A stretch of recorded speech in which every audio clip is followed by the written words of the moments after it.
Hello friends, सभी को प्यार भरा नमस्कार। मैं गौरव राजपूत आप सभी का हार्दिक अभिनंदन और स्वागत करता हूं लक्ष्य क्लासेस के ऑनलाइन प्लेटफॉर्म पर। मुझे उम्मीद है कि आप सभी स्वस्थ होंगे, मस्त होंगे, अच्छे होंगे, घर पे सेफ होंगे। आपकी जो तैयारी है वो भी काफी अच्छी चल रही होगी मेरे भाई, और ऐसी मैं उम्मीद भी लगाता हूं, क्योंकि जिस प्रकार से आप और हम दोनों मिलकर मेहनत कर रहे हैं। सभी को गुड मॉर्निंग, प्यार भरा नमस्कार मेरे भाइयों। अपन का जो टॉपिक अपन ने चालू किया था जीरो टू हीरो बैच के अंतर्गत, वो था आपके कृषि पर आधारित उद्योग। हालांकि उद्योग टॉपिक चालू किया था, जिसके अंतर्गत अपन नेक्स्ट जो पॉइंट पे बात करने वाले वो रहेगा कृषि पर आधारित उद्योग। और कृषि पर जो आधारित उद्योग है वो कौन कौन से रहेंगे आपके? इसमें सूती वस्त्र उद्योग अपन को पढ़ना है, चीनी उद्योग पढ़ना है बेटा, ऊन उद्योग इसके अंतर्गत पढ़ना है, बिल्कुल सर, बायोडीजल उद्योग इसके अंतर्गत पढ़ना है, डेयरी उद्योग पढ़ना है, जैतून उद्योग इसके अंतर्गत पढ़ना है।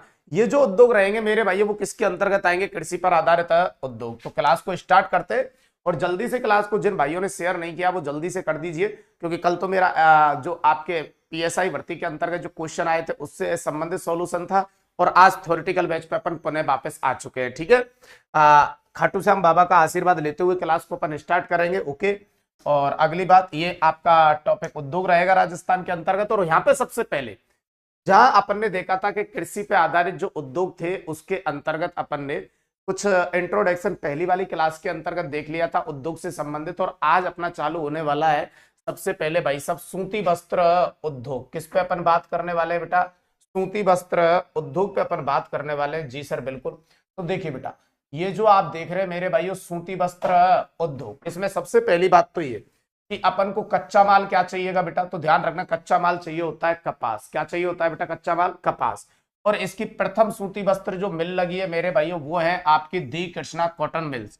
स्थापना कब हुई है? तो ध्यान रखना 1889 में। और संस्थापक कौन है? तो ये तीन व्यक्ति रहेंगे, जिसमें एक व्यक्ति का नाम है दामोदर दास राठी, एक है कर्नल डिक्सन, और एक है श्यामजी कृष्ण वर्मा। इसका मतलब कृषि पे आधारित जो अपना पहला उद्योग आया है वो है सूती वस्त्र उद्योग। और मेरे भाइयों उसका जो प्रथम कारखाना है वो आपका किस नाम से लगा है? तो ध्यान रखना वो मिल है दी कृष्णा कॉटन मिल्स। कब लगी थी? 1889 के अंतर्गत लगी थी, ब्यावर में लगी थी। मैं पीछे की भूमिका में बता चुका हूं कि ये ब्यावर कोई उद्योगपति क्यों टारगेट कर रहे थे, उसका भी रीजन बता चुका हूं। और लगाने वाला व्यक्ति एक नहीं बेटा, तीन तीन व्यक्ति थे। एक दामोदर दास राठी था, श्यामजी कृष्ण वर्मा था। तो आप समझ पा रहे होंगे दोनों भारतीय हैं। और देखो क्यों तीसरे सहपाठी कर्नल डिक्सन को इन्होंने साथ में लिया, जिससे कि आपके जो क्रांतिकारी लोग थे उनका दबाव इनके ऊपर नहीं बने, तो इसलिए इसको जोड़ा इन्होंने। इसलिए ये नाम एक इंग्लिश और आता है मेरे भाइयों। दामोदर दास राठी, श्यामजी कृष्ण वर्मा ये हमारे भारतीय नागरिक थे, लेकिन इन्होंने एक ब्रिटिश नागरिक को और जोड़ा जिसका नाम था कर्नल डिक्सन। तो जो आप सूती वस्त्र उद्योग पढ़ रहे हैं इसमें एक ये भी बात ध्यान रखेंगे कि ये मेरे भाइयों कृषि पर आधारित, ये जो उद्योग है आपका वो कृषि पर आधारित। ओके सर, ये कृषि पर आधारित आपका मेरे भाइयों सबसे बड़ा उद्योग है। बिल्कुल है सर, तो ये कृषि पर आधारित आपका सबसे बड़ा उद्योग है। ओके सर, ये अपन पहले भी देख चुके थे। दूसरी बात ये भी ध्यान रखेंगे, यह है एक परंपरागत उद्योग है। बिल्कुल है सर, यह है एक कैसा उद्योग है बेटा? यह है एक परंपरागत उद्योग है। ओके सर, चलिए अगली बात। दूसरी बात, इस उद्योग में सर्वाधिक महिलाएं कार्यरत होती हैं, क्योंकि कताई बुनाई का जो कार्य होता है आपके सूती वस्त्र उद्योग में वो महिलाएं काफी अच्छे से करती हैं, इसीलिए इसमें सर्वाधिक महिलाएं भी कार्यरत होती है। ध्यान रखना, तो सर्वाधिक महिलाएं मेरे भाइयों, सर्वाधिक महिलाएं ध्यान रखेंगे आप, इसी उद्योग में सर्वाधिक महिलाएं इसी उद्योग में कार्यरत होती हैं। बिल्कुल, तो सबसे ज्यादा महिलाएं इसी उद्योग में कार्यरत होती हैं, ये भी बात ठीक है सर। अगली एक बात ये भी ध्यान रखेंगे, जो सूती वस्त्र उद्योग है उसमें कच्चा माल आपने देख ही लिया है, क्या चाहिएगा? कपास चाहिएगा। तो कृषि पे आधारित जो उद्योग है उनमें बेटा ये सबसे बड़ा उद्योग माना जाता है। दूसरी बात आपको यहाँ पे ये ध्यान रखनी है कि आपके जो महिलाओं के रोजगार की जब बात आती है तो मेरे भाई वो सबसे ज्यादा कार्यरत किसके अंतर्गत होती है? सूती वस्त्र। और ये परंपरागत उद्योग इसलिए है क्योंकि काफी प्राचीन समय से चलता आ रहा है। ग्रामीण क्षेत्र में आपने देखा होगा पहले बड़े बुजुर्ग जो थे वो चरखा से धागा बनाते थे, फिर यहाँ से निकल के मशीनरी में पहुंचा, मशीनरी से निकल के बड़े बड़े प्लांटों में पहुंचा। तो जो चीज आपकी प्राचीन समय से चलती आ रही है उसे बोलते हैं परंपरागत उद्योग। तो ये चीजें इसके बारे में आपको याद रखनी है। अब आगे चल के क्या होने वाला है सूती वस्त्र उद्योग के अंतर्गत? अभी हम 1889 के अंतर्गत आए, लेकिन आपको पता है कि स्वतंत्रता से पहले हमारे पास जो सूती वस्त्र मिले थी वो मैंने शुरू में भी कराया है कि स्वतंत्रता से पहले राजस्थान में वृहत उद्योगों की संख्या थी 11, जिनमें से 7 सूती वस्त्र मिले थी, 2 आपकी चीनी थी और 2 सीमेंट थी। बिल्कुल सर, तो अभी अपन यहाँ पे और आगे बढ़ने से पहले ये देख लेना चाहते हैं कि 1947 से पहले राजस्थान में जो सूती वस्त्र मिल थी 7, वह कौन कौन सी थी, क्योंकि जब वो क्वेश्चन पूछेगा कि सूती वस्त्र मिल में वह कौन सी मिल है जो स्वतंत्रता से पूर्व नहीं लगी हुई है, तो इसका मतलब एक स्वतंत्रता के बाद की दे देगा, बाकी जब 7 है तो 3 वहां से उठा लेगा। तो ये स्वतंत्रता से पूर्व लगी जो 7 सूती वस्त्र मिल है ये इंपॉर्टेंट हो जाती है। और मेरे भाइयों इसीलिए मैं कहता हूं कि अच्छे तरीके से चीजों का अध्ययन करना चाहिए। तो यहाँ पे ये मेरे लिए इंपॉर्टेंट पॉइंट रहने वाला है और आपके लिए भी मेरे भाइयों, कि स्वतंत्रता से पूर्व राजस्थान के या एकीकरण से पूर्व स्थापित सूती वस्त्र मिलों की संख्या कितनी है? 7। अब ये 7 जो सूती वस्त्र मिले वो कौन कौन सी हैं आपको ये पता होना चाहिए। जी सर, तो यहाँ ब्यावर आपका पड़ता है। सर कौन पड़ता है बेटा इस जगह पे? आपका ब्यावर। और ब्यावर के अंतर्गत टारगेट करेंगे आप 3 मिले। कितनी मिले टारगेट करने वाले हैं? 3 मिल ब्यावर के अंतर्गत टारगेट करेंगे। तो कौन कौन सी? जिसमें एक का नाम तो ये रहा दी कृष्णा। कौन सी बेटा? The Krishna cotton mills. तो एक तो रहेगी ये the Krishna cotton mills, okay sir. फिर एक रहेगी दी एडवर्ड मिल्स। कौन सी बेटा? The Edward mills, okay sir. और फिर एक रहेगी श्री महालक्ष्मी मिल्स। श्री महालक्ष्मी मिल्स। तो एक तो आपकी है दी कृष्णा कॉटन मिल्स, एक रहेगी मेरे भाइयों एडवर्ड मिल्स, और एक रहेगी श्री महालक्ष्मी मिल्स। इसका मतलब ब्यावर के अंतर्गत आपकी 3 मिले तो ये रहने वाली है, ओके सर। इसके बाद आपको मैं लेके चलता हूं यहाँ पे नीचे की ओर, और यहाँ पे आपके भीलवाड़ा के अंतर्गत आएगी, उसे आप क्या कहेंगे? ठीक है, उसे भी देखने वाले हैं। भीलवाड़ा के बाद मेरे भाइयों फिर आपकी एक मिल आएगी, उसे भी देखेंगे। पहले भीलवाड़ा वाली देखो आप कौन सी मिल आने वाली है। तो भीलवाड़ा के अंतर्गत रहेगी जिसको आप कहेंगे मेवाड़ टेक्सटाइल मिल्स। कौन सी बेटा? मेवाड़ टेक्सटाइल।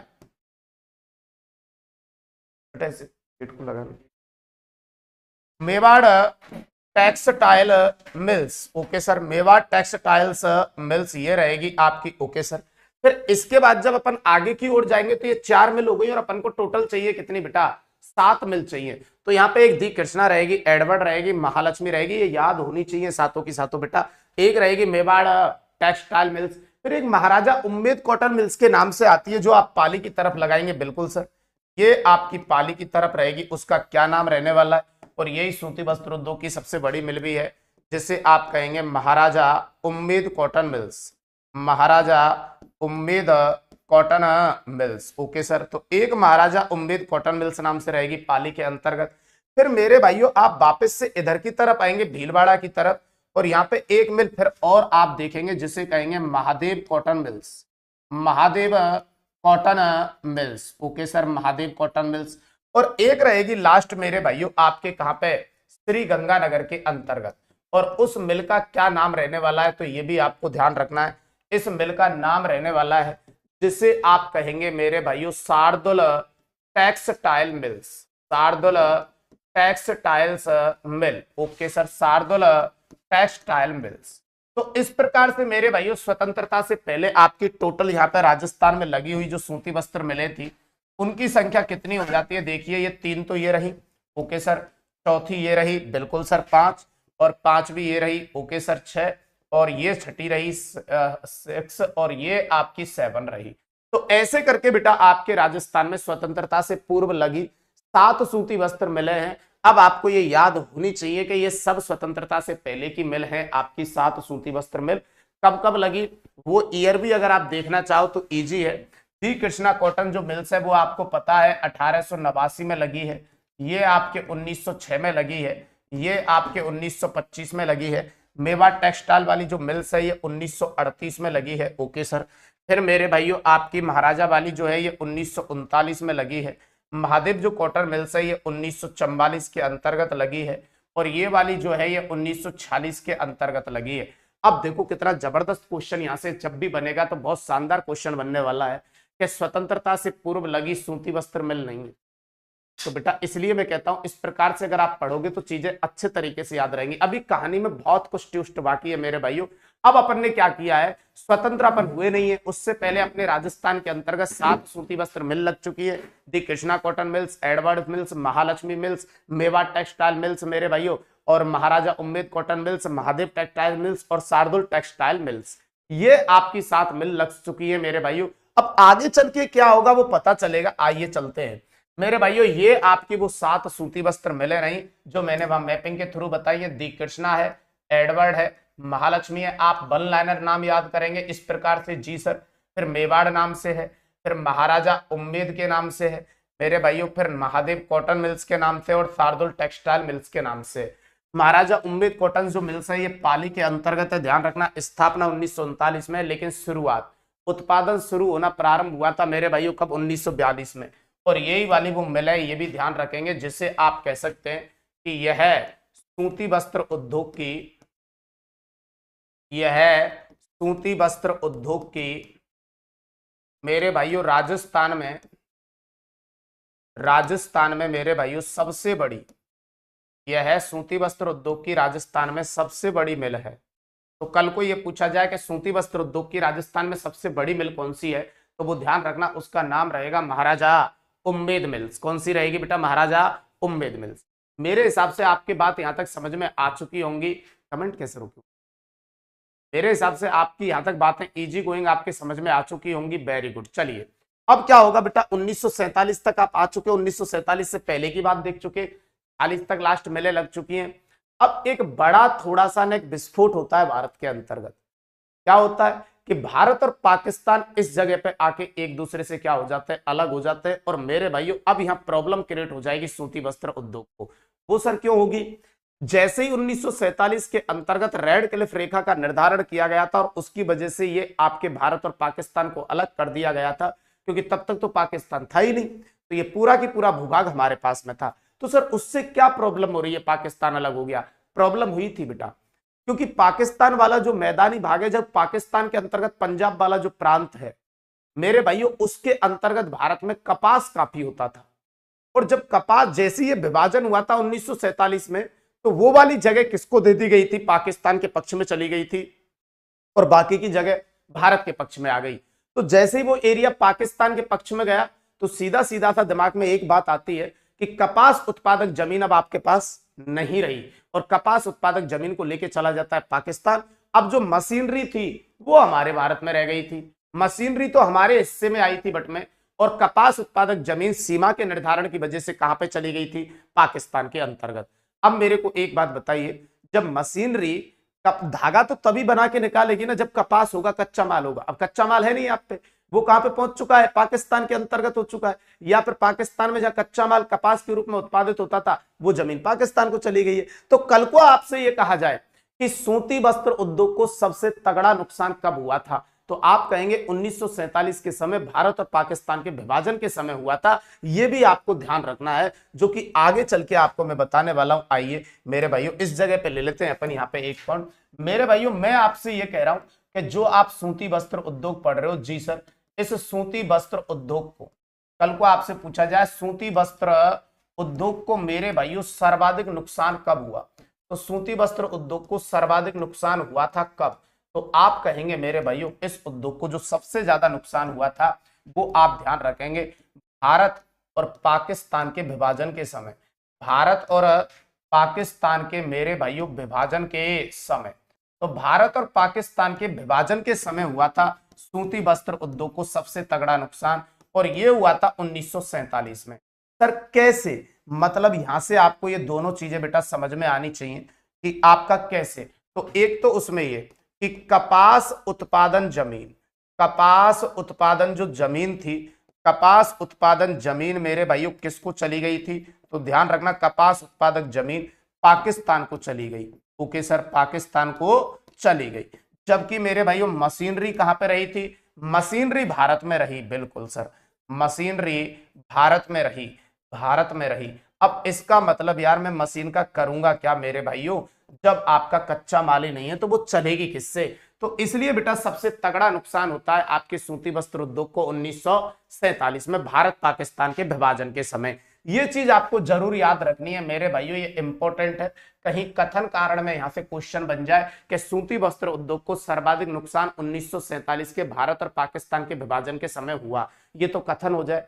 कारण ये हो जाए, नुकसान का कारण ये था कि भारत और पाकिस्तान जैसे विभाजित हुए तो कपास उत्पादक जमीन पाकिस्तान को चली गई और मशीनरी भारत में रही। बिल्कुल सही कहा गया है, तो यहां से थोड़ा सा ध्यान रखना, ये अच्छा पॉइंट है। अब इसके बाद क्या होगा, अब इसके बाद 1947 के बाद बताइए कोई मेरे को आके ये कहे कि गौरव सर आप सूती वस्त्र मिल लगा लीजिए, तो भाई मैं क्यों लगाऊंगा?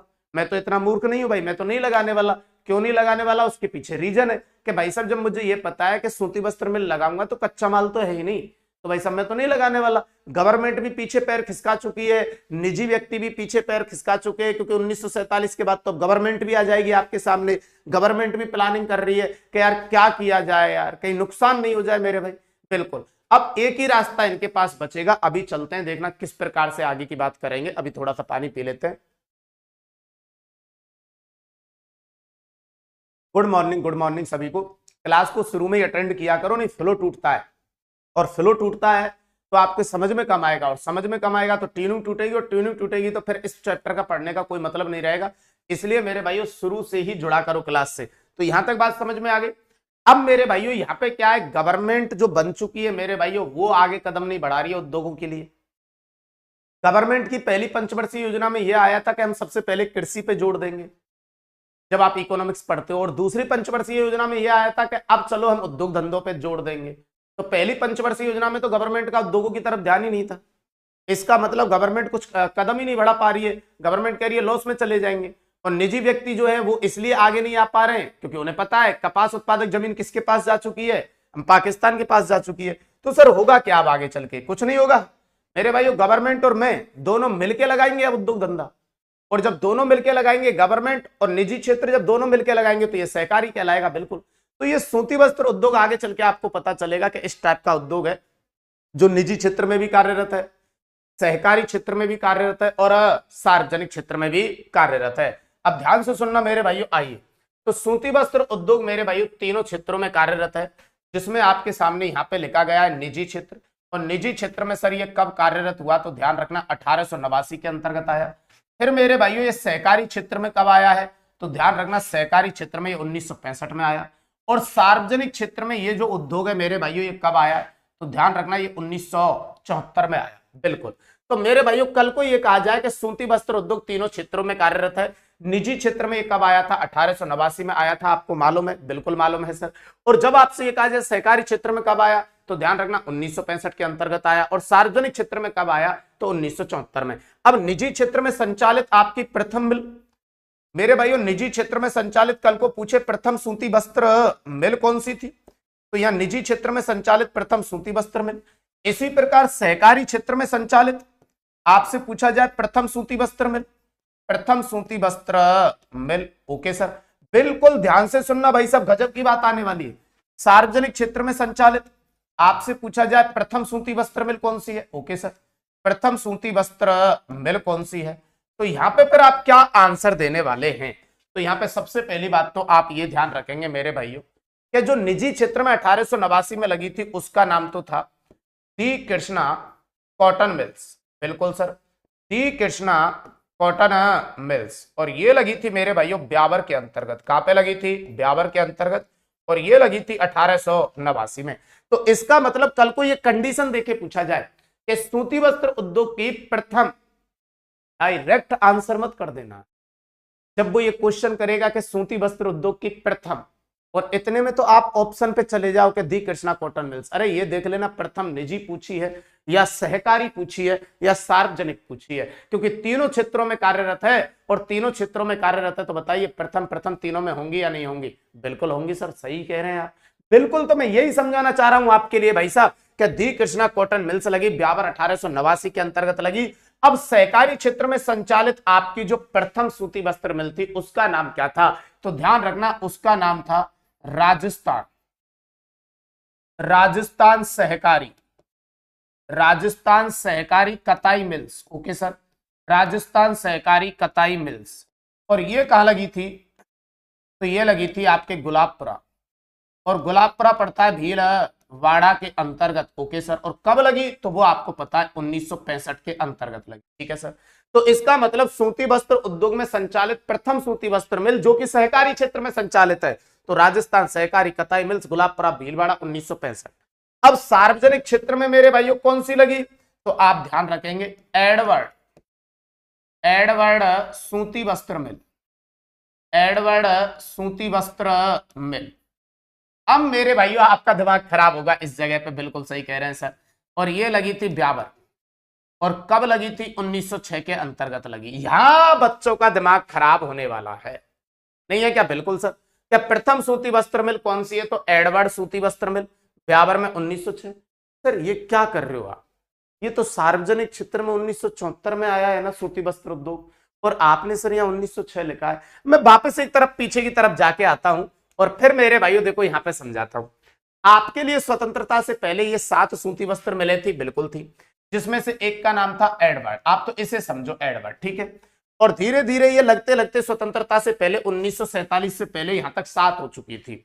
अब 1947 में जैसे ही मेरे भाइयों वो आपका विभाजन हुआ था, तो उसकी वजह से बड़ा नुकसान हुआ सूती वस्त्र उद्योग को, बिल्कुल हुआ सर। कपास उत्पादक जमीन पाकिस्तान ले गया, मशीनरी भारत में रह गई। अब एक बात बताइए यार, ये जो मिल हैं अब ये अपने आप को कैसे चलाएंगी बताइए आप, जब कच्चा माल ही नहीं है। तो कुछ उद्योगपतियों को यह लगा कि अपने आप को, अपनी मिल को बेच देना चाहिए। भी बात ठीक थी सर। तो मेरे भाइयों इनमें से कुछ मिलें आगे चल के आपकी बिकने वाली है, और वो किसको बिकने वाली है? गवर्नमेंट को बिकने वाली है। और गवर्नमेंट को बिकेंगी तो वो कैसे क्षेत्र में जाएंगी? सार्वजनिक क्षेत्र में जाएंगी। गजब बात सर। हाँ, तो इनमें से सर कौन कौन सी बिकेंगी आगे चल के? जैसे हम इनमें सारी मिलों को देखेंगे तो कौन कौन सी? भाई साहब आपकी बिकने वाली है कौन? एडवर्ड। आपकी बिकने वाली है कौन? महालक्ष्मी। ये दोनों मिलें बिक के, और मेरे भाइयों इनको गवर्नमेंट खरीद लेती है, इसलिए ये सार्वजनिक क्षेत्र में आ जाती है 1974 में।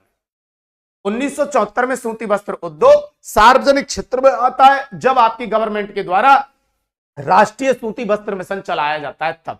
इसलिए वहां 1906 जरूर लिखा हुआ है, लेकिन ये गवर्नमेंट ने खरीदी कब है सार्वजनिक क्षेत्र में? 1974 में। तो ये गजब का क्वेश्चन है मेरे भाइयों, इस जगह पे थोड़ा सा अच्छे से ध्यान रखना। अच्छे बच्चे होंगे तो समझ गए होंगे कि सूती वस्त्र उद्योग तीनों क्षेत्रों में कार्यरत है। बिल्कुल राइट। निजी क्षेत्र में 1889 में आया, जहां पे प्रथम सूती वस्त्र मिल लगी थी, दी कृष्णा कॉटन मिल्स, ब्यावर 1889। सहकारी क्षेत्र में 1965 में आया था, जब प्रथम सूती वस्त्र मिलने लगी थी, राजस्थान सहकारी कताई मिल्स, गुलाबपुरा भीलवाड़ा 1965। और सार्वजनिक क्षेत्र में आ गया था 1974 में, जब प्रथम सूती वस्त्र मिल, अब इन्होंने लगाई नहीं थी, उन्होंने भाई साहब जो पहले लगी हुई थी निजी क्षेत्र में, उन्होंने अपने आप को बेच दिया कि सर हम बेचने के लिए तैयार है, सर हम बिकने के लिए तैयार है, सर आप बस इस मिल को खरीद लीजिए। तो फिर गवर्नमेंट इसे खरीद लेती है, जिसका नाम है एडवर्ड सूती वस्त्र मिल ब्यावर। इसलिए मैंने यहां 1906 लिखा था, क्योंकि लग तो 1906 में ही गई थी। बात तो सही कह रहे हैं। अब मेरे को जल्दी से एक बार कमेंट करके पहले ये बताओ कि यहां तक बात आपको समझ में आई है या नहीं आई है? जल्दी से मेरे को एक बार ये बताओ, फिर मैं आपको सारी सहकारी सूती वस्त्र मिल दिखाने वाला हूं, सारी की सारी सार्वजनिक सूती वस्त्र मिल बताने वाला हूं, और बची कुछ किस में आ जाएंगे? निजी क्षेत्र वाली पर। लेकिन एक बार यहां तक पहले मेरे को कमेंट करके ये बताओ कि यहां तक आपकी बात एकदम समझ में आई या नहीं आई, जल्दी से।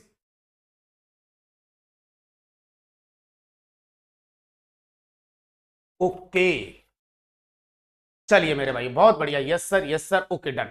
चलिए अब चलते हैं मेरे भाई अगली बात पर। और अगली बात क्या है? देखो, सार्वजनिक सूती वस्त्र जो मिल हैं अपनी मेरे भाइयों, जो सार्वजनिक क्षेत्र में है संचालित मेरे भाइयों, ये 3 मिल हैं आपकी, जिनमें एक का नाम है, ध्यान रखना मेरे भाइयों, क्या है? एडवर्ड। क्या नाम है एक का? एडवर्ड। जो कहां पे लगी हुई है? ब्यावर के अंतर्गत है। और ये ध्यान रखेंगे राजस्थान की मेरे भाइयों कैसे क्षेत्र में? राजस्थान की सार्वजनिक क्षेत्र में संचालित, राजस्थान की सार्वजनिक क्षेत्र में संचालित, ध्यान रखना, राजस्थान की सार्वजनिक क्षेत्र में संचालित मेरे भाइयों प्रथम सूती वस्त्र मिल है। बिल्कुल सर, प्रथम सूती वस्त्र मिल। तो राजस्थान की सार्वजनिक क्षेत्र में संचालित प्रथम सूती वस्त्र मिल है, जिसे आप क्या कहेंगे? एडवर्ड। विजयनगर जो है मेरे भाइयों, इसे केवल नाम से याद रखेंगे कि विजयनगर वाली कहां पे? ब्यावर के अंतर्गत है। और महालक्ष्मी वाली जो है इसे भी नाम से याद रखेंगे, कहां पे? ब्यावर के अंतर्गत है। तो सार्वजनिक क्षेत्र में सूती वस्त्र जो मिले वो 3 है आपकी, जिनमें एक का नाम है एडवर्ड, एक का नाम है विजयनगर, और एक का नाम है महालक्ष्मी। इसी कीवर्ड से इनको याद करना है, एडवर्ड, विजयनगर और महालक्ष्मी, ये तीनों सार्वजनिक क्षेत्र में रहेंगी। Okay sir. पर सहकारी क्षेत्र में कौन कौन सी रहने वाली है? आइए, तो राजस्थान के सहकारी क्षेत्र में संचालित सबसे पहली जो मिल है वो आपके सामने ये रही, जिसे आप कहेंगे राजस्थान सहकारी कताई मिल। राजस्थान सहकारी कताई मिल, और लगी कहां पे है? गुलाबपुरा भीलवाड़ा 1965 के अंतर्गत। और ध्यान रखना मेरे भाइयों इस मिल के बारे में, ये राजस्थान की प्रथम मेरे भाइयों सहकारी क्षेत्र में, राजस्थान की प्रथम सहकारी क्षेत्र में संचालित, राजस्थान की प्रथम सहकारी क्षेत्र में संचालित सूती वस्त्र मिल। तो ये राजस्थान की प्रथम सहकारी क्षेत्र में संचालित सूती वस्त्र मिल है मेरे भाइयों। और जिस मिल का नाम क्या रहने वाला है, तो ध्यान रखना उस मिल को आप बोलेंगे राजस्थान सहकारी कताई मिल्स गुलाबपुरा भीलवाड़ा 1965 राजस्थान की प्रथम सहकारी क्षेत्र में संचालित मिल रहेगी।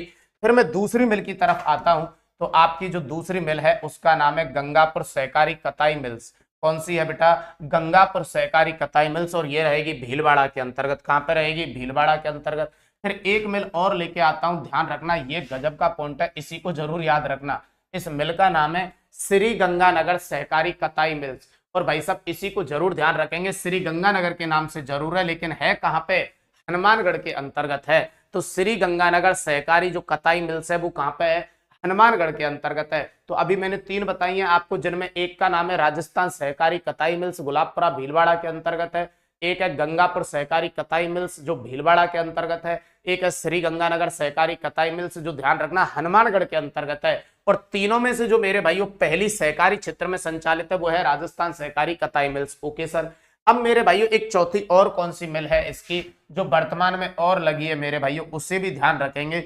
उसका नाम है Gulabpura spinning, Gulabpura spinning and ginning, Gulabpura spinning and ginning सहकारी mills, Gulabpura spinning and ginning सहकारी मिल्स। और मेरे भाइयों ये आपके कहां पे रहेगी? तो सर ये है आपके गुलाबपुरा भीलवाड़ा के अंतर्गत, गुलाबपुरा भीलवाड़ा के अंतर्गत लगी है। अब आप गौर फरमा पाए कुछ, क्या भीलवाड़ा में कितनी मिलें हो चुकी हैं? देखो ये भीलवाड़ा दे रखा, बिल्कुल सर, और ये भीलवाड़ा दे रखा, ओके सर, और यहाँ पे भी भीलवाड़ा आ गया। अब बताइए सूती वस्त्र उद्योग का धीरे धीरे डेवलपमेंट कहां पे होता गया था? भीलवाड़ा। इसीलिए आगे चल के ये राजस्थान का क्या बन जाता है? मैनचेस्टर बन जाता है। बिल्कुल सही कह रहे हैं सर। तो यहाँ पे आपकी जो ये मिलें मैंने बताई है मेरे भाइयों, आपके सहकारी क्षेत्र में आपकी 4 मिलें हैं। एक ये आपकी दूसरी रही, ये आपकी मेरे भाइयों तीसरी मिल रही, और ये आपकी चौथी मिल रही। तो ये चारों देखो गजब के पॉइंट है सर, इनको जरूर याद रखना, क्योंकि जिस दिन वो इनको पूछेगा तो वो कहेगा राजस्थान की सहकारी क्षेत्र में संचालित सूती वस्त्र मिल नहीं है, और किसी एक को हटा देगा। बिल्कुल ठीक कह रहे हैं सर। तो ये चारों आपकी सहकारी क्षेत्र में संचालित सूती वस्त्र मिलें रहेंगी। तो अब बताइए आपका जो ये सूती वस्त्र उद्योग था वो तीनों क्षेत्रों में कार्यरत है। निजी क्षेत्र में कब आ गया था? 1889 के अंतर्गत आ गया था। सहकारी क्षेत्र में कब आ गया? 1965 के अंतर्गत आ गया था। और सार्वजनिक क्षेत्र में कब आ गया था सर? 1974 के अंतर्गत आ गया। और तीनों क्षेत्रों में पहली पहली मिल आपको याद होनी चाहिए। निजी क्षेत्र में संचालित जो पहली मिल थी उसका नाम था दी कृष्णा कॉटन मिल्स। सहकारी क्षेत्र में जो संचालित प्रथम मिल है उसका नाम है राजस्थान सहकारी कताई मिल्स। और मेरे भाइयों इसके अलावा सार्वजनिक क्षेत्र में जो मिल है पहली, वो आपके निजी क्षेत्र की ही अपनी आपने बेच दिया था मेरे भाइयों, जिसका नाम था एडवर्ड। समझ गए मेरी बात? Very good. और फिर अलग अलग कैटेगरी वाइज याद होना चाहिए सार्वजनिक क्षेत्र की कौन सी है और सहकारी क्षेत्र की कौन सी है। बची कुची सब चली जाएंगी किसमें? निजी क्षेत्र में। डन है? Okay sir, okay. चलिए बेटा आगे बढ़ते हैं। फिर अगली जो बात आती है, एक ये ध्यान रखेंगे मेरे भाइयों। जी सर, ये क्या है सर? Spin fade. अब देखो यार यहाँ पे जो प्रॉब्लम है वो प्रॉब्लम ये है मेरे भाइयों, स्पिन फेड जो है ये क्या है सर? इस पे भी मैं चर्चा आपके साथ करने वाला हूं कि ये जो स्पिन फेड है ये क्या है। बताइए, जब आप ये वाला शब्द यूज कर रहे हो जिसे कह रहे हो सहकारी सूती वस्त्र मिल, सहकारी का मतलब होता है जिसे मैं और गवर्नमेंट, मतलब निजी और गवर्नमेंट मिलके दोनों चला रहे हो, ऐसी मिलों को क्या कहा जाता है? सहकारी मिलें कहा जाता है। और फिर इनके ऊपर मेरे भाइयों कोई ना कोई तो इनको हैंड ओवर करने वाला कोई संस्था होनी चाहिए। तो सहकारी सूती वस्त्र मिलों का संचालन करने के लिए हमने एक संस्था बनाई है जिसे हम कहते हैं स्पिन फेड। अब इसमें क्या रहेगा कि भाई प्राइवेट वाले को भी टेंशन नहीं रहेगी, गवर्नमेंट को भी टेंशन नहीं रहेगी। इनको जब भी पूरी जिम्मेदारी दे दी गई है, अब इस स्पिन फेड को दे दी गई है कि भाई तेरी जिम्मेदारी है, हमारी नहीं है। अब तेरी जिम्मेदारी है कि तू इनको कैसे रन करेगी, तेरे को सारी चीजें देखनी है। हम तो जब भी विवरण देखना चाहेंगे तो आपसे ले लेंगे सारी चीजें। तो सहकारी क्षेत्र में सूती वस्त्र मिलों का संचालन करने के लिए जो एक संस्था का गठन किया गया है उसे कहते हैं स्पिन फेड। इसका फुल फॉर्म आपको जरूर याद होना चाहिए, Rajasthan state cooperative spinning and ginning mills federation limited. Rajasthan state cooperative spinning and ginning mills federation limited. इस पे मत जाना भाई साहब। देखो राजस्थान पूर्णतः गायब है, स्टेट गायब है, कोऑपरेटिव गायब है, ओके। फिर आता है स्पिनिंग, जब जाके पहला वर्ड मिलता है आपको स्पिनिंग, फिर भाई साहब एंड जिनिंग गायब है, फिर आपको मिल्स भी नहीं मिलेगा, फिर मिलेगा फेडरेशन और बाद में लिमिटेड गायब है। तो इसके इस शब्दावली पे मत जाना, ये तो शॉर्ट में लिखा गया है स्पिन फेड, बाकी इसका पूरा नाम आपको याद होना चाहिए, Rajasthan state cooperative spinning and ginning mills federation limited. इसकी स्थापना कब हुई? तो 1 अप्रैल 1993 के अंतर्गत इसकी स्थापना हुई है मेरे भाइयों। और ध्यान रखना इसका मुख्यालय कहां पे है? तो सर इसका जो मुख्यालय वो आपका कहां पे बनाया गया है? जयपुर के अंतर्गत बनाया गया है, ठीक है सर। और ये सहकारी सूती वस्त्र मिलों का एक क्या है? संघ है, और जिसमें तीनों सहकारी सूती वस्त्र मिल शामिल है। 3 तो थी वो सहकारी सूती वस्त्र मिल, प्लस एक और आ चुकी है जो मैंने लास्ट में लगाई है, जिसको आपने कहा है Gulabpura spinning and ginning, Gulabpura spinning and ginning सहकारी मिल्स, बिल्कुल सर, ये भी इसके अंतर्गत। तो 3 तो सहकारी सूती वस्त्र मिल पहले से थी, एक ये और शामिल है। चारों मिलों का संचालन करने के लिए जिस संघ को बनाया गया है उसे कहते हैं स्पिन फेड। Okay done. 1 अप्रैल 1993 को स्थापना हुई है, ध्यान रखना मुख्यालय जयपुर के अंतर्गत रहेगा। अच्छा क्वेश्चन है स्पिन फेड का। अब सूती वस्त्र उद्योग में अन्य चीजें क्या है?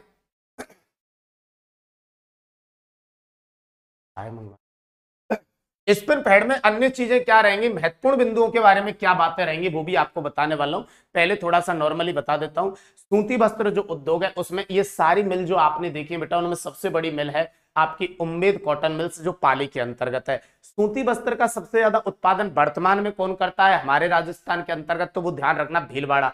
इसीलिए भीलवाड़ा को राजस्थान का मैनचेस्टर, राजस्थान की वस्त्र नगरी, राजस्थान की टेक्सटाइल सिटी कहते हैं।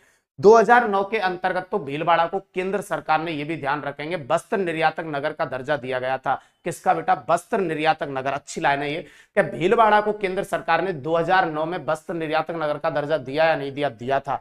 और अगली एक बात यह भी ध्यान रखनी है मेरे भाइयों इसके अंतर्गत कि वर्तमान के अंतर्गत ऐसा कौन सा जिला है जिसे मैनचेस्टर के उभरते हुए आपके स्टार के रूप में देखा जा रहा है? तो वो भिवाड़ी है, ध्यान रखना। और भिवाड़ी पड़ता है खैरथल तिजारा में वर्तमान में, और खैरथल तिजारा का भी नाम हो चुका है भरथरी नगर। तो ये कुछ चीजें हैं जो आपको ध्यान रखनी है, और वो आपको शुरू से पता ही है कि ये कृषि पर आधारित सबसे बड़ा उद्योग है, ये एक परंपरागत उद्योग है, बिल्कुल। अब बची कुछ मिले और आएंगी, उनको भी अपन देख लेंगे। तो महत्वपूर्ण बिंदुओं में आइए आप, जिसमें सबसे पहली बात मेरे भाइयों आपके सामने ये रही कि भिवानी जो खैरथल तिजारा, या मेरे भाइयों अब इसे कह सकते हैं आप भरतहरि नगर, क्या कह सकते हैं? भरतहरि नगर। Okay sir. तो मेरे भाइयों यहाँ पे सबसे पहली बात तो जो भिवाड़ी है वो राजस्थान का उभरता हुआ मैनचेस्टर है। तो कभी भी पूछे कि राजस्थान का उभरता हुआ मैनचेस्टर कौन है, तो वो भिवानी।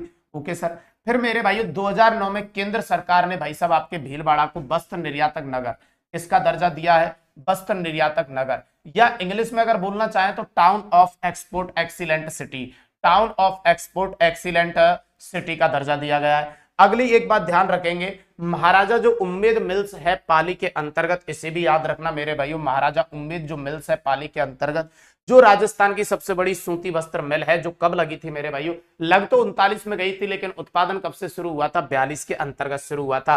तो ये इंपॉर्टेंट पॉइंट है, इनको जरूर ध्यान रखना। भिवाड़ी राजस्थान का उभरता हुआ मैनचेस्टर है। 2009 में आपके भीलवाड़ा को वस्त्र निर्यातक नगर का दर्जा दिया गया है। महाराजा उम्मेद मिल्स जो है मेरे भाइयों सूती वस्त्र उद्योग की सबसे बड़ी सूती वस्त्र मिल है।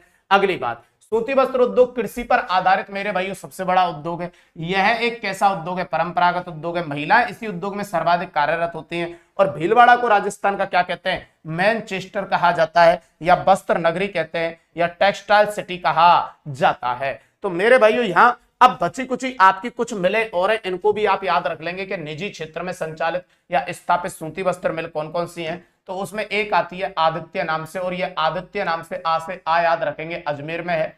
उदयपुर नाम से ये पता ही चल रहा है, उदयपुर में है। राजस्थान टेक्सटाइल मिल्स के नाम से भवानी मंडी झालावाड़ में है।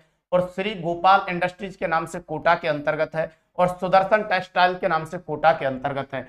तो ये कुछ आपकी, ये मैंने क्यों बताई उसके पीछे रीजन है।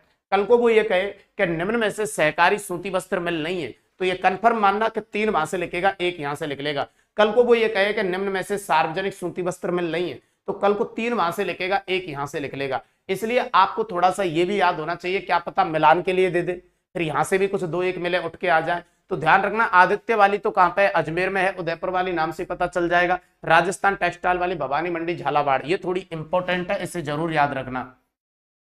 राजस्थान टेक्सटाइल। श्री गोपाल इंडस्ट्रीज कोटा नाम से है और सुदर्शन टेक्सटाइल जो है मेरे भाइयों ये कोटा के अंतर्गत है, ये कोटा में है श्री गोपाल इंडस्ट्रीज। तो ये था आपका सूती वस्त्र उद्योग। पहले तो मुझे ये बताइए बिल्कुल क्लियर हुआ या नहीं हुआ? बिल्कुल ओके।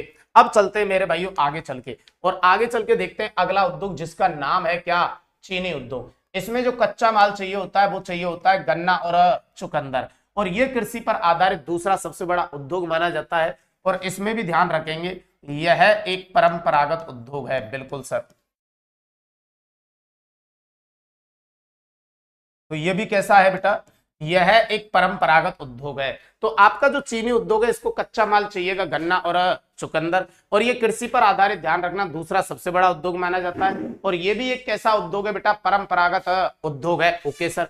अब चीनी उद्योग के लिए मैंने पहले ही आपको क्लियर कर चुका हूं। जी गुरु जी बताइए। मैं पहले ही ये क्लियर कर चुका हूं कि स्वतंत्रता से पूर्व मेरे भाइयों, स्वतंत्रता से पूर्व राजस्थान में लगी चीनी मिल, स्वतंत्रता से पूर्व राजस्थान में लगी जो चीनी मिल है वो आपकी कितनी है? तो वो ध्यान रखना, राजस्थान में स्वतंत्रता से पूर्व लगी जो चीनी मिल है वो है आपकी कौन सी? 2। कितनी है बेटा? 2। अब 2 कौन कौन सी है वो भी यहां पे आप ध्यान अच्छे तरीके से सुनेंगे, जिसमें से एक का नाम था मेरे भाइयों जिसे आप भले राजस्थान के अंतर्गत पहली चीनी मिल कह सकते हैं, मेवाड़ शुगर मिल्स, जो भोपाल सागर चित्तौड़गढ़ के अंतर्गत थी, 1932 में लगी थी। एक दूसरी थी जिसका नाम था श्री गंगानगर शुगर मिल्स, जो 1937 में लगी थी, श्री गंगानगर के नाम से थी।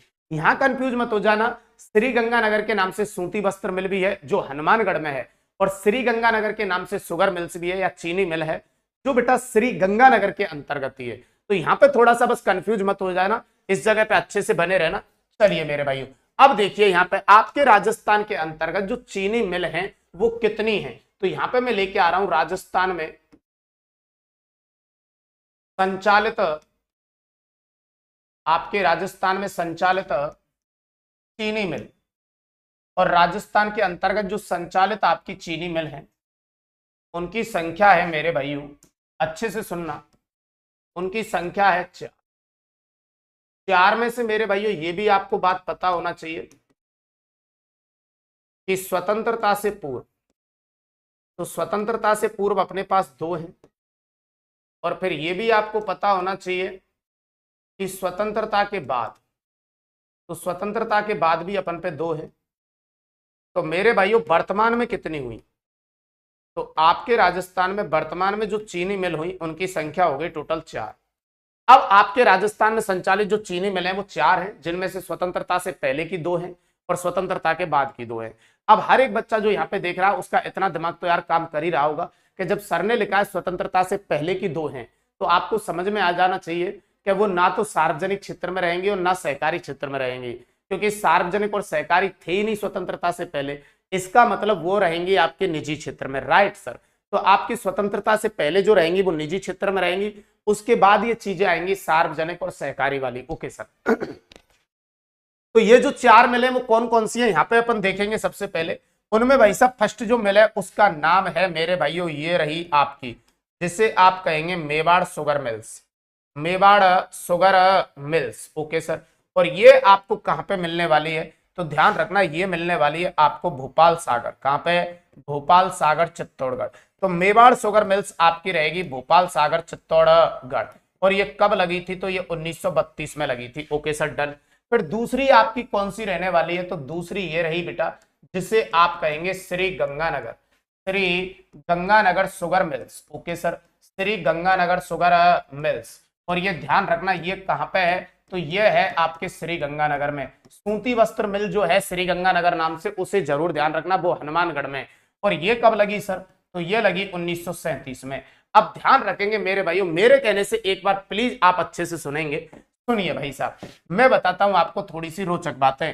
मेवाड़ जो शुगर मिल्स है ये आपके राजस्थान की प्रथम, क्या मानोगे आप इसे? जी सर, ये आपके राजस्थान की प्रथम हो जाएगी भाई साहब निजी, प्रथम निजी चीनी मिल। तो राजस्थान की प्रथम निजी चीनी मिल कौन सी है? तो मेरे भाइयों राजस्थान की प्रथम निजी चीनी मिल है आपकी कौन सी? Mewar sugar mills. और मेरे भाइयों श्री गंगानगर शुगर मिल्स के बारे में आप बात करेंगे तो ये राजस्थान की प्रथम, अब ध्यान से सुनना, राजस्थान की प्रथम सार्वजनिक चीनी मिल, राजस्थान की प्रथम सार्वजनिक अगर कोई चीनी मिल है तो वो कौन सी है, तो बेटा वो है श्रीगंगानगर। अब सर आप तो कह रहे थे अभी कि स्वतंत्रता के बाद आती है चीजें तो सार्वजनिक और सहकारी, तो मैं अभी भी कह रहा हूं स्वतंत्रता के बाद आती है।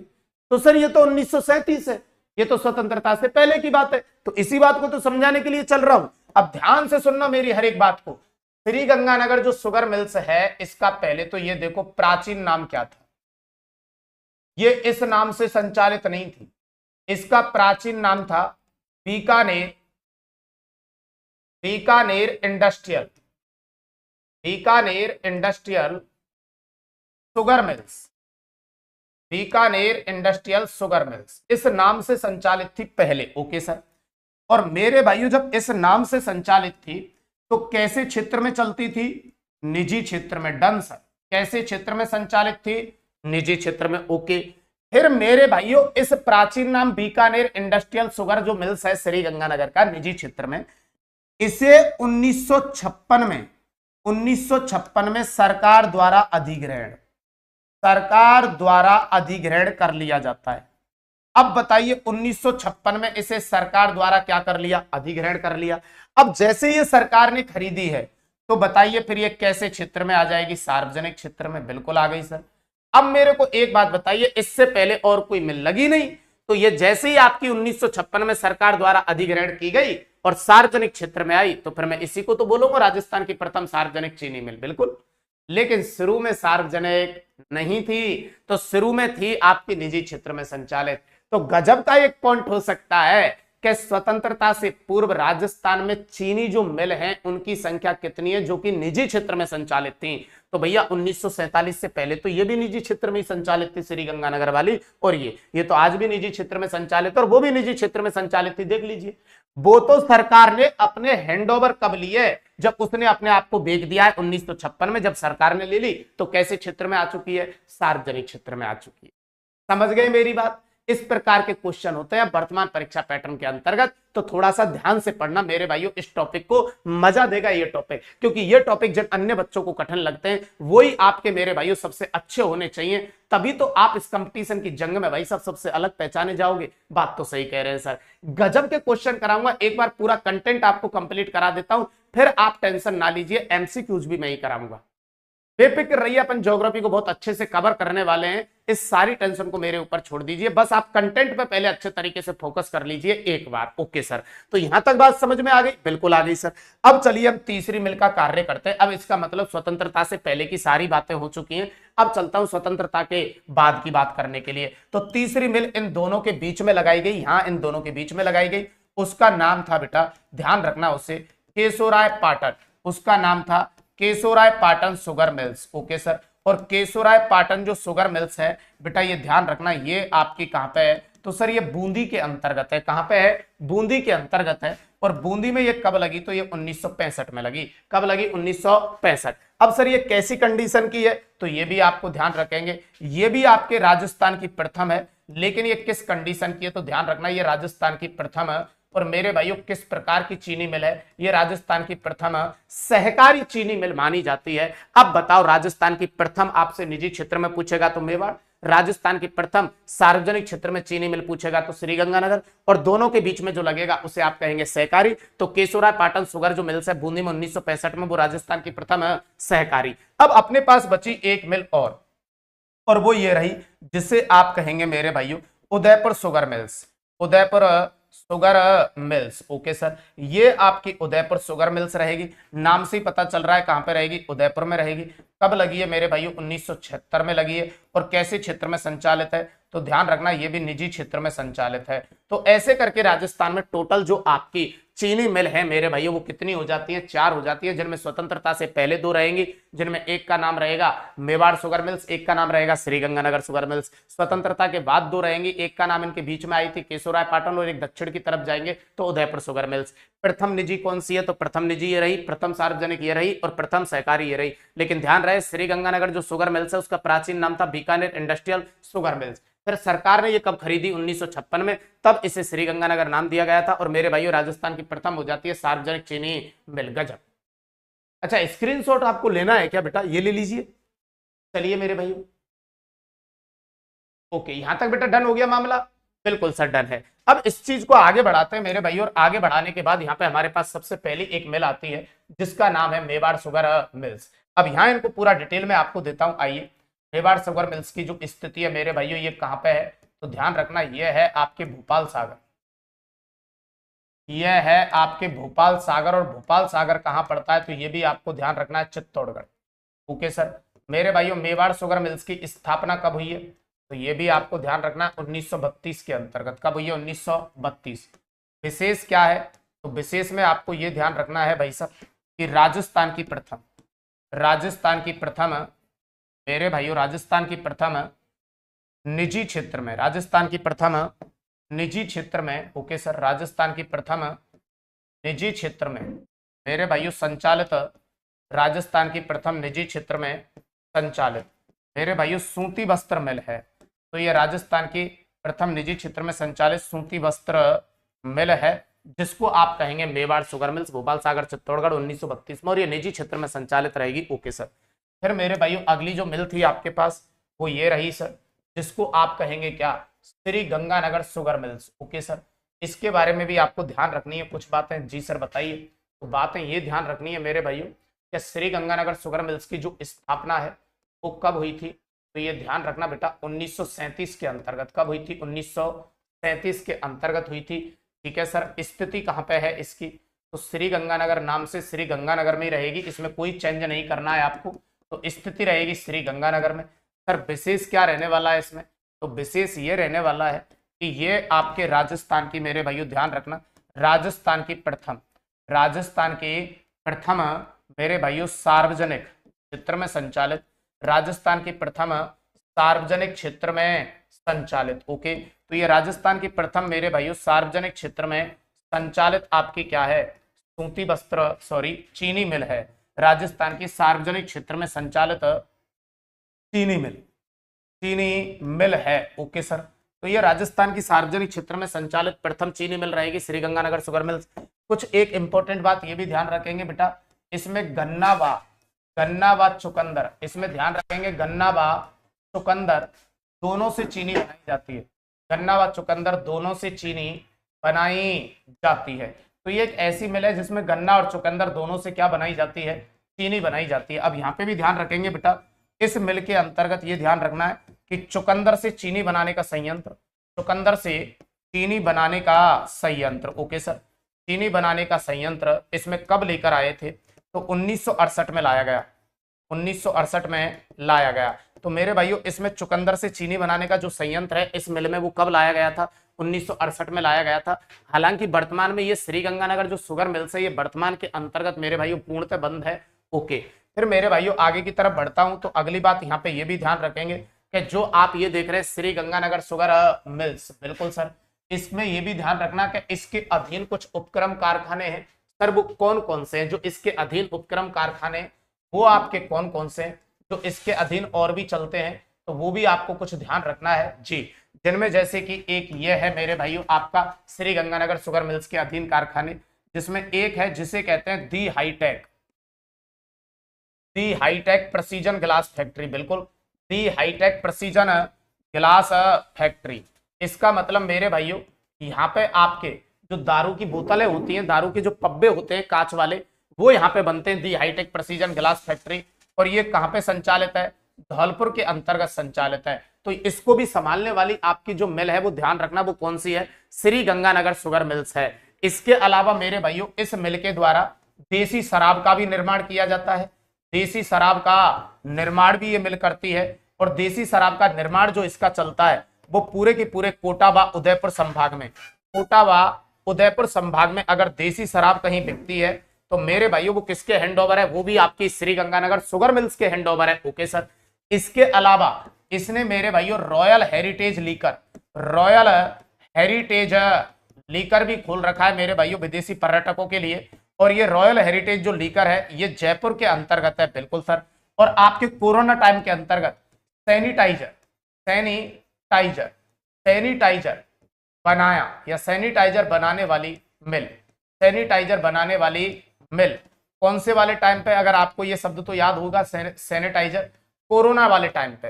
तो मेरे भाइयों यहाँ पे ये जो आपकी श्री गंगानगर शुगर मिल्स है इसको जरूर ध्यान रखना मेरे भाइयों।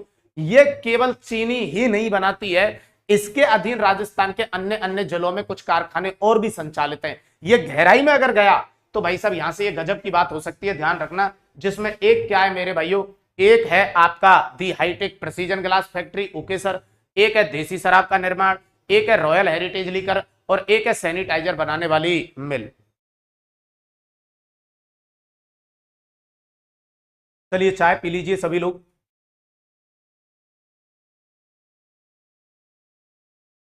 हाँ, कोरोना वाले टाइम पे बेटा सैनिटाइजर जो बनाया गया था वो इसी मिल के द्वारा बनाया गया था, ये ध्यान रखना मेरे भाइयों, ओके। चलिए, तो यहां तक मेरे हिसाब से आपके बात समझ में आ गई होगी, ये भी श्री गंगानगर शुगर मिल्स के अधीन ही है। फिर आगे बढ़ता हूं मेरे भाइयों, एक अगली जो मिल आती है वो है आपके ये Keshorai Patan sugar mills, okay sir. इसके बारे में सुनिए, इसकी जो स्थिति है मेरे भाइयों वो कहां पे है, तो इसकी स्थिति है सर बूंदी के अंतर्गत। मेरे भाइयों इसकी स्थापना कब हुई है, तो इसकी स्थापना जो है वो 1932 में पहली की हुई थी, 37 इसकी 1965 में हुई है, ओके सर। कोई विशेष बात है क्या, बिल्कुल विशेष बात है। क्या विशेष बात है, तो ध्यान रखेंगे राजस्थान की प्रथम, मेरे भाइयों ये राजस्थान की प्रथम कैसे क्षेत्र में संचालित, बेटा सहकारी क्षेत्र में, राजस्थान की प्रथम सहकारी क्षेत्र में संचालित, राजस्थान की प्रथम सहकारी क्षेत्र में संचालित चीनी मिल है, बिल्कुल है सर, चीनी मिल है। तो राजस्थान की प्रथम सहकारी क्षेत्र में संचालित चीनी मिल है जिसको कहते हैं केशोराय पाटन शुगर मिल्स। और एक मेरे भाइयों लास्ट आपकी मिल जिसका नाम रहेगा उदयपुर शुगर मिल्स। तो स्थिति कहां है, तो वो तो नाम से ही पता चल रहा है कि स्थिति कहां रहने वाली है, उदयपुर के अंतर्गत रहने वाली है। मेरे भाइयों स्थापना कब हुई है, तो स्थापना हुई है सर 1976 के अंतर्गत। और कैसे क्षेत्र में संचालित है, तो ध्यान रखेंगे निजी क्षेत्र में संचालित है। संचालित है कैसे क्षेत्र में, तो ध्यान रखना मेरे भाइयों कैसे क्षेत्र में संचालित है, निजी क्षेत्र में संचालित है, बिल्कुल राइट कह रहे हैं। कैसे क्षेत्र में संचालित, निजी क्षेत्र में संचालित। तो बेटा ये था आपका कौन सा, चीनी उद्योग। कौन सा उद्योग था मेरे भाइयों, बिल्कुल सर ये आपका चीनी उद्योग था। हालांकि इस वाले मैपिंग के अंतर्गत ये सब कुछ है मेरे भाई, इस मैपिंग के अंतर्गत आपको सब कुछ दिया हुआ है कि राजस्थान में संचालित जो चीनी मिल है वो 4 हैं, जिसमें मेवाड़ शुगर मिल्स है, श्री गंगानगर शुगर मिल्स है, केशोराय पाटन शुगर मिल्स है और उदयपुर शुगर मिल्स है।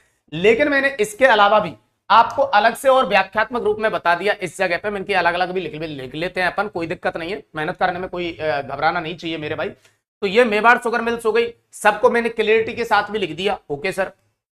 इसके बाद मेरे भाइयों ये श्री गंगानगर शुगर मिल्स हो गई, बिल्कुल ये भी ध्यान रखेंगे। जो 1937 में श्री गंगानगर में राजस्थान की प्रथम सार्वजनिक क्षेत्र में संचालित चीनी मिल है। सार्वजनिक क्षेत्र में तो यही थी, गन्ना और चुकंदर दोनों से चीनी बनाई जाती है। और ध्यान रखना चुकंदर से चीनी बनाने का जो संयंत्र है इसमें 1968 में लाया गया था, ओके। और इसके बाद जैसे मैं आगे की तरफ गया था, श्री गंगानगर शुगर मिल्स के अधीन जो कारखाने हैं उनमें ये रहेंगे आपके the hitech precision glass factory Dholpur में, देसी शराब का निर्माण कोटा और उदयपुर में इसी के द्वारा चलता है, रॉयल हेरिटेज लीकर आपके जयपुर में, और सैनिटाइजर बनाने वाली भी यही रहेगी, ओके। चलिए, तो मेरे भाइयों यहां तक आने के बाद फिर अपन ने ये देखा केशोराय पाटन शुगर मिल्स बूंदी में रहेगा, 1965 में है ये मिल, और राजस्थान की प्रथम सहकारी क्षेत्र में संचालित क्या मानी जाती है, चीनी मिल। और लास्ट आपके पास ये थी जिसको आपने कहा था उदयपुर शुगर मिल्स, उदयपुर 1976 में, निजी क्षेत्र में क्या है, संचालित है। एक बार मेरे को कमेंट करके पहले आप ये बताओ कि यहां तक की बातें जो मैंने कराई हैं आपको वो समझ में आई या नहीं आई। आज की जो मैंने इस क्लास के अंतर्गत लिया है वो आपको सूती वस्त्र उद्योग कराया है और एक आपको चीनी उद्योग भी कराया है। कराने को तो ऐसे भी हो सकता था कि सूती वस्त्र उद्योग की ये प्रथम मिल है और कुछ मिलों को और लिखा देते, खत्म। नहीं बेटा, इस प्रकार के क्वेश्चनों की प्रकृति नहीं रही एग्जाम के अंतर्गत आने की। मैं जिस तरीके से पढ़ा रहा हूं फिर एक बार आपको पुनः विश्वास दिलाता हूं कि आप अच्छे से रिवीजन कर लीजिए चीजों का, मेरा विश्वास रखिए आप, क्योंकि ओरिजिनल ज्योग्राफी तो अब चालू हुई है बेटा। और यहां से जब अच्छी ज्योग्राफी आपकी चालू हुई है तो यही वाले टॉपिक में पहले वाले टॉपिकों से और भी ज्यादा आपके स्ट्रॉन्ग बना दूंगा। पर मेरे साथ साथ बस आप मेहनत करते रहिए, मैं ये चाहता हूं, क्योंकि जो मेहनत मैं करा रहा हूं ना मेरे भाई, उसके अंतर्गत मैं हर बार आपको प्रूफ दूंगा, कभी भी मुंह से अपने से कुछ नहीं कहने वाला, हमेशा प्रूफ दूंगा जब भी पेपर होगा उसी टाइम पे कि देखिए ये अपन ने पढ़ा था और ये वो कटिंग रही और ये देखिए ये क्वेश्चन आया है। मैं कभी भी अपने मुंह से कुछ नहीं बोलने वाला, जब भी पेपर होगा केवल तभी ही मैं दिखाऊंगा कि मैंने क्या मेहनत की और बच्चों के लिए उसका मैं क्या भुगतान कर सकता हूं या क्या भुगतान कर पाया बच्चों के लिए, और बच्चों के लिए वो कितनी साबित हुई पेपर के अंतर्गत। मैं केवल पेपर के टाइम पे ही बोलूंगा, बाकी मेरे मुंह से मैं कुछ नहीं बोलने वाला, क्योंकि ये सिर्फ हवाबाजी होती है, क्योंकि असली हीरो वही होता है मेरे भाइयों जो पेपर के अंतर्गत करके दिखाता है। मेरे को आप एज ए यूं मानिए, मैं एक नाना पाटेकर टाइप का आदमी हूं, मैं पहले कह रहा हूं आपसे, मैं एक नाना पाटेकर टाइप का आदमी हूं। और नाना पाटेकर आपने खूब अच्छे से देखा है, वो हीरो है जो बगैर हीरोइन के अपनी पिक्चर हिट करवाता है। तो मैं भी कुछ उसी टाइप का हूं, वैसा बगैर हीरोइन के पिक्चर हिट करवा दूंगा आपकी, देख लेना। तो आज के लिए इतना ही, बाकी मिलते हैं कल, तब तक के लिए मेरे भाई धन्यवाद, थैंक यू, नमस्कार। और एक इंपॉर्टेंट बात और मेरे भाइयों, एक इंपॉर्टेंट बात ये कि हमारे लक्ष्य परिवार के द्वारा जो राजस्थान की पीवाई की सीरीज चलाई जा रही है मेरे भाइयों, उसके अंतर्गत विगत परीक्षाओं के पूछे गए सारे क्वेश्चनों का समावेश है और वो भी व्याख्यात्मक सहित इनका हल है। तो किसी भी नजदीकी बुक स्टोर से जाके आप इन्हें परचेज कर सकते हैं। और एक अगली बात और, इस लक्ष्य परिवार के अंतर्गत अगर आप चाहते हैं कि यहाँ पे आके मेरे भाइयों आपका भविष्य सुदृढ़ हो सकता है, आपका भविष्य जो है वो सुरक्षित हो सकता है, आपका जो भविष्य है वो सिक्योर हो सकता है, तो पीछे दिए गए क्यूआर कोड को स्कैन कीजिए और लक्ष्य परिवार का हिस्सा बनिए। धन्यवाद, थैंक यू, नमस्कार, जय माता दी, जय हिंद, मस्त रहिए, स्वस्थ रहिए, खुश रहिए, जय श्री राम।